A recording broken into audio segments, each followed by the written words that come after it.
बोले हर हर महादेव, हर हर महादेव, हर हर महादेव शंभु।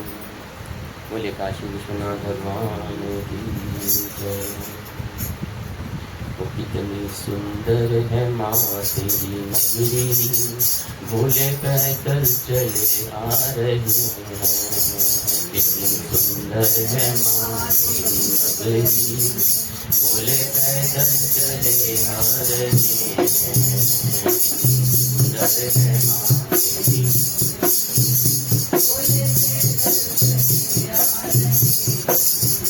जिनकी जटाओं में गंगा विराजे, जिनकी जटाओं में वो बहाते चले आ रहे हैं, वो बहाते चले आ रहे हैं। कितनी सुंदर है माँ तेरी नगरी, भोले पैदल चले आ रहे हैं। वो कितनी सुंदर है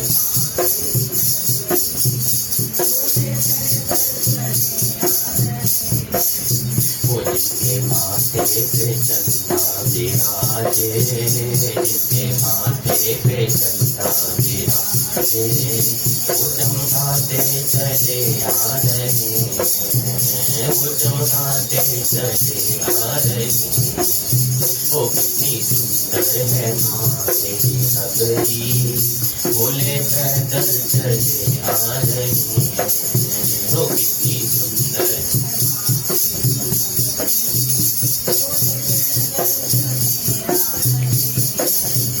सुंदर है माँ तेरी नगरी, भोले पैदल चले।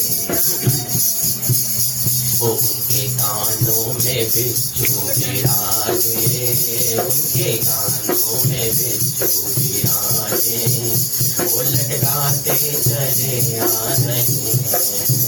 उनके कानों में बिच्छू,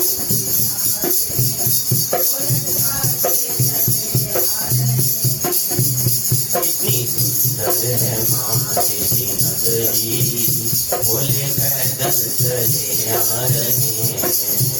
कितनी सुंदर है माँ,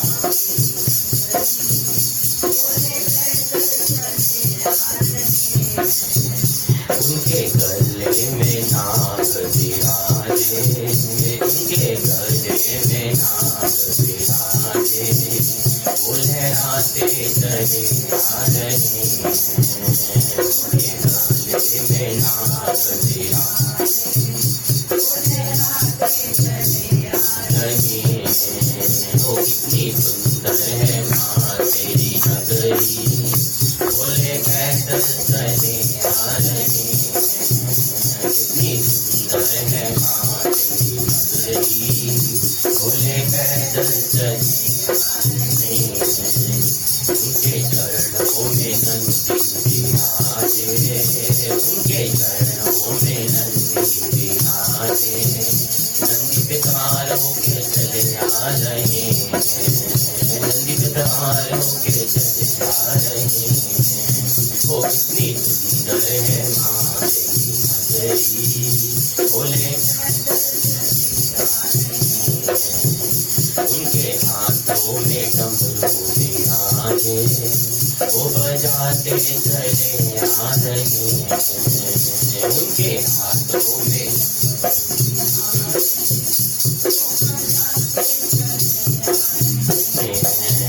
उनके अंगों पे बागंबर जाना, वो ओढ़ चले आ रहे हैं।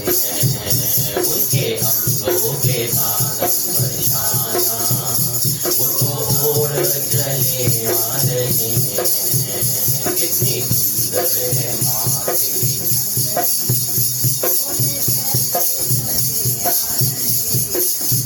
उनके पैरों में घुंघरू विराजे, वो छनकाते चले आ रहे हैं। उनके पैरों में घुंघरू विराजे, वो छनकाते चले आ रहे हैं। कितनी सुंदर है माँ तेरी नगरी, आ रहे हैं।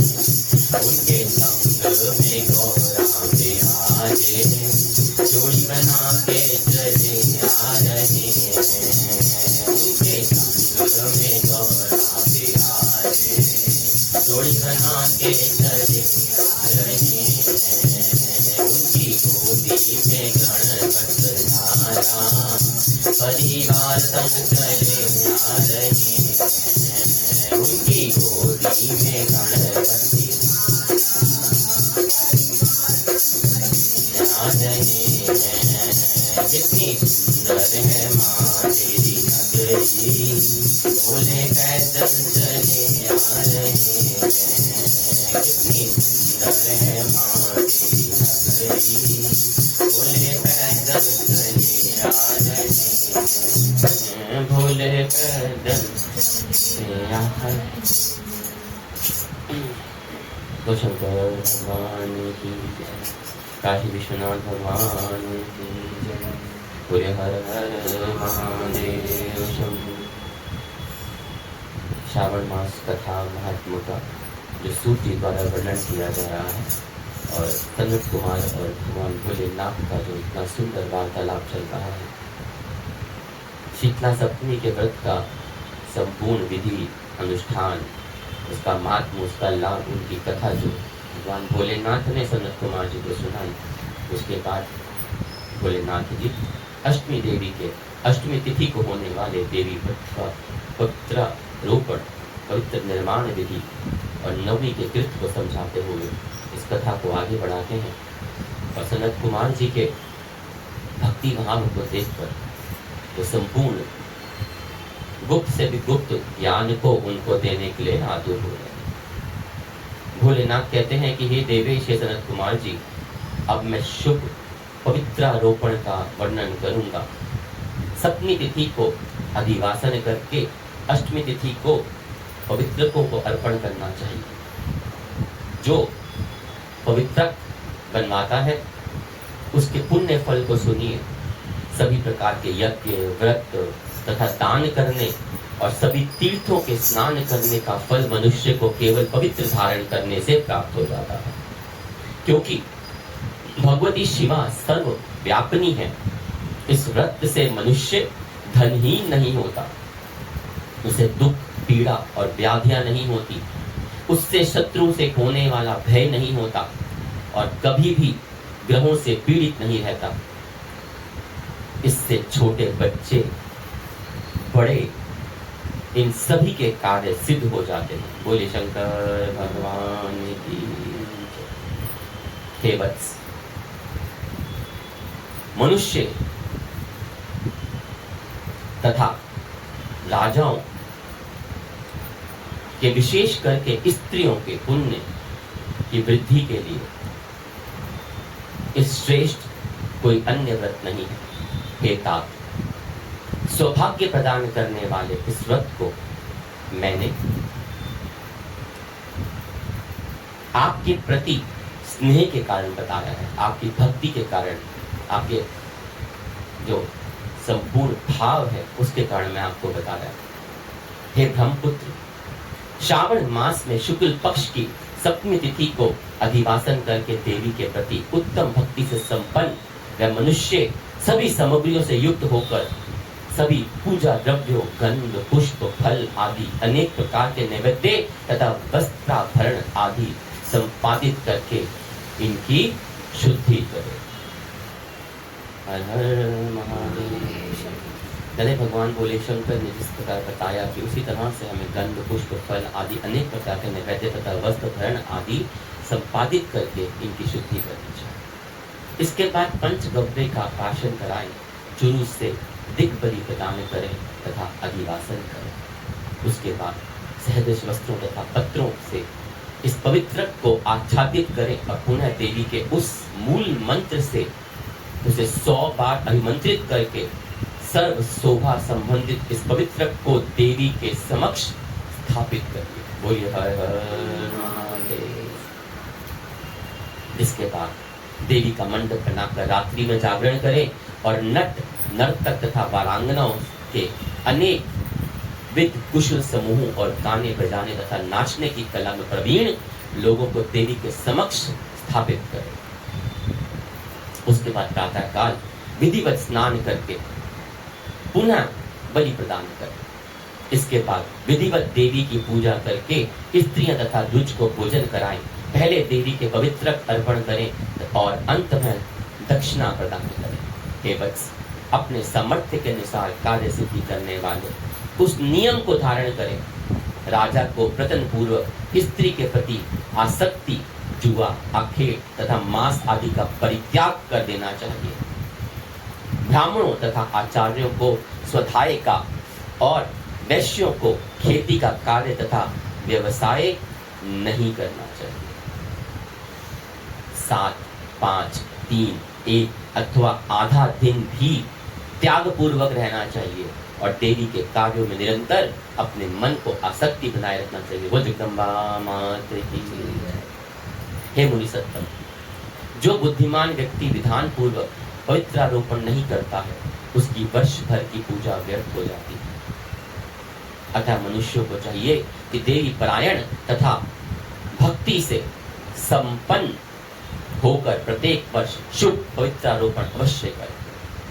कर्क अथवा सिंह राशि में सूर्य के प्रवेश को करने पर शुक्ल पक्ष की अष्टमी तिथि को देवी को पवित्र अर्पित करना चाहिए। हे सनत कुमार, इसके ना करने से दोष होता है और इसे नित्य करना बताया जाता है। भगवान भोलेनाथ इतना कह के शांत हो गए। सनत कुमार जी कहते हैं कि हे देवादिदेव, हे महादेव, हे स्वामी, आपने जिस पवित्र का कथन किया है वह कैसे बनाया जाना चाहिए, उसकी संपूर्ण विधि तो बताएं। इतनी कृपा तो करिए भोलेनाथ। उनके भाव को देखकर भोलेनाथ पुनः बोलते हैं कि हे सनत कुमार, स्वर्ण, ताम्र, चांदी, रेशमी वस्त्र से निकाले गए कुश, काश के अथवा ब्राह्मणी के द्वारा काटे गए कपास के सूत्र को तिगुना करके फिर उसका तिगुना करके पवित्र बनाना चाहिए। उसमें 308 तारों का पवित्र उत्तम और 200 तार 70 तारों का पवित्र मध्यम माना जाता है। 180 तारों वाले पवित्र को कनिष्ठ जानना चाहिए। इस प्रकार 100 ग्रंथि का पवित्र उत्तम, 50 ग्रंथि का पवित्र मध्यम और 26 ग्रंथि का पवित्र कनिष्ठ होता है। अथवा 6, 3, 4, 2, 12, 24, 10 अथवा 8 ग्रंथियों वाला पवित्र बनाना चाहिए। अथवा 108 ग्रंथि का पवित्र उत्तम, 54 ग्रंथि का मध्यम और 27 ग्रंथि का कनिष्ठ होता है। प्रतिमा के घुटने तक का लंबा पवित्र उत्तम, जांग तक लंबा पवित्र मध्यम और नाभि तक पर्यंत पवित्र मध्यम का अधम कहा गया है।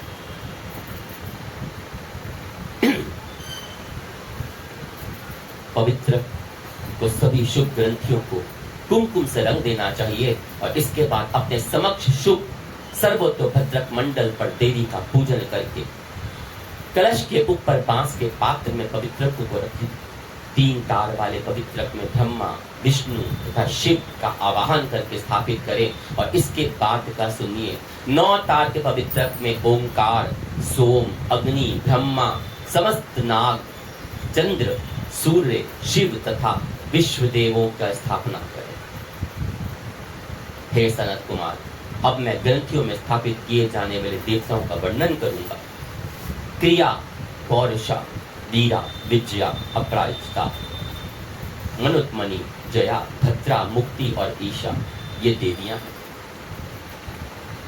इनके नामों के पूर्व में प्रवण तथा अंत में नमः लगाकर ग्रंथि संख्या के अनुसार क्रमशः आवाहन करके चंदन आदि से इनकी पूजा करनी चाहिए। इसके बाद प्रणव से अभिमंत्रित करके देवी का धूप अर्पण करना चाहिए। जैसे जया, ओम जया नमः।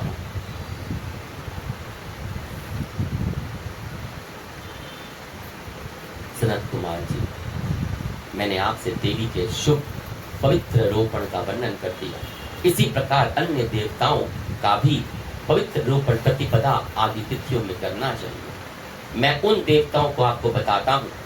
कुबेर, लक्ष्मी, गौरी, गणेश, चंद्रमा, बृहस्पति, सूर्य, चंडिका, अम्बा, वासुकी, ऋषिगण, चक्रपाणी, अनंत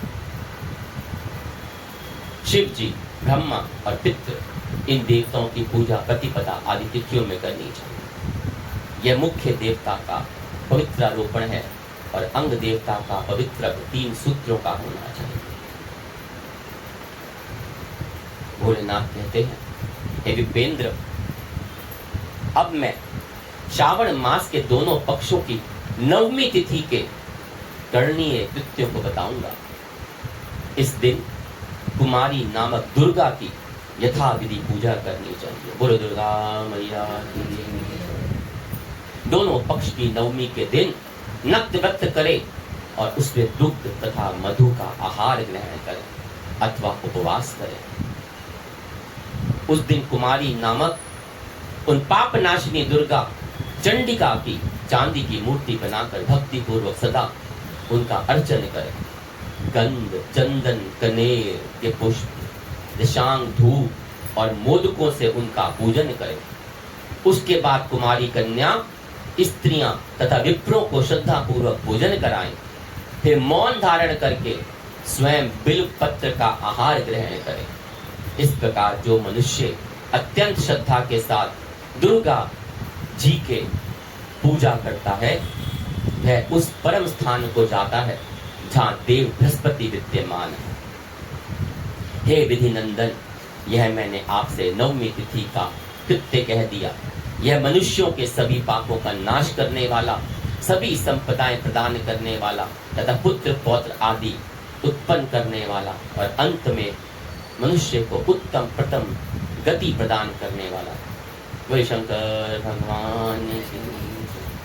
अरे जो शिव नाम होठों पे चढ़ गयो रे, जो शिव नाम होठों पे चढ़ गयो रे, तो समझो ये जीवन सवर गयो रे, तो समझो ये जीवन सवर गयो रे। ओ जो शिव नाम होठों पे चढ़ गयो रे, जो शिव नाम होठों पे चढ़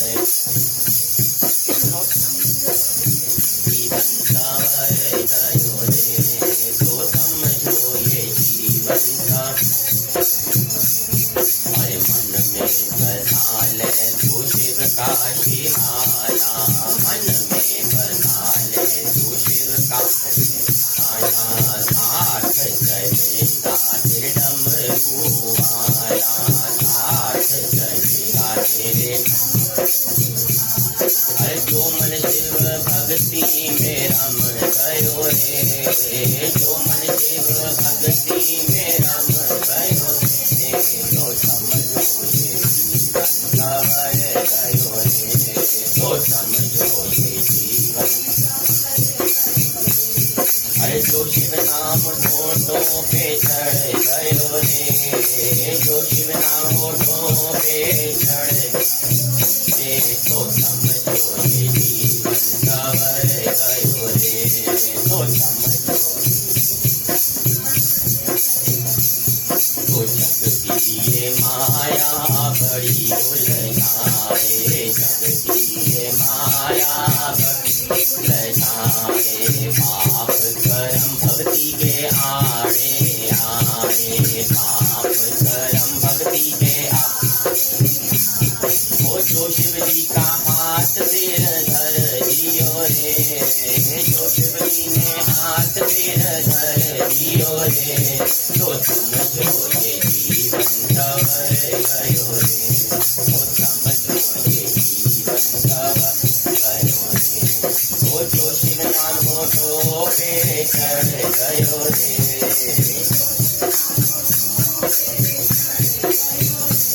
तो समझो ये जीवन सवर गयो रे। अरे बम बम भोले का नाम बड़ा ही प्यारा, बम बम भोले और नाम ने लाखों पार उतारा, नाम ने लाखों को पाप उतारा। अरे जो भोले भोले ने हाथ मेरा पकड़ लियो रे, जो भोले ने हाथ मेरा पकड़ लियो रे, तो समझो ये जीवन सवर गयो रे, तो समझो ये जीवन सवर गयो रे। वो जो शिव नाम होठों पे चढ़ गयो रे, जो शिव गयो रे, तो समझो ये जीवन गयो रे, तो समझो ये जीवन सवर गयो रे, तो समझो ये जीवन सवर गयो रे।